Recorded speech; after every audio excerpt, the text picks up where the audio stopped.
নমস্কার।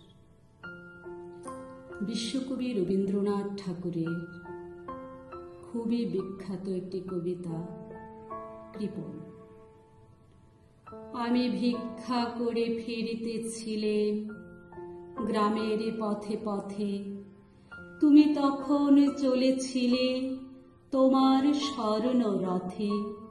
অপূর্ব এক স্বপ্ন সম লাগতেছিল চক্ষে মম। কি বিচিত্র শোভা তোমার, কি বিচিত্র সাজ। আমি মনে ভাবতেছিলেন, এ কোন মহারাজ। আজি শুভক্ষণে রাত পোহালো, ভেবেছিলেন তবে আজ আমারে দ্বারে দ্বারে ফিরতে নাহি হবে। বাহির হতে নাহি হতে কাহার দেখা পেলেন পথে। চলিতে রথ ধনধান্য ছড়াবে দুই ধারে। মুঠা মুঠা কুড়িয়ে নেব নেব ঘরে ঘরে। দেখি সহসা রথ থেমে গেল আমার কাছে এসে। আমার মুখ পানে চেয়ে নামলে তুমি হেসে। দেখে মুখের প্রসন্নতা জুড়িয়ে গেল সকল ব্যথা।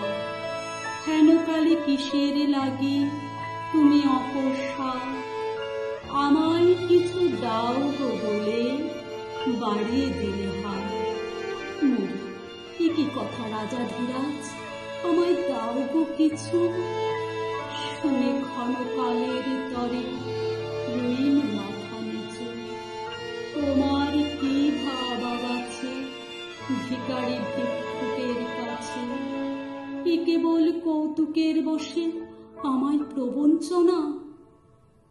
ঝুলি হতে দিলেম তুলে একটি ছোট কণা।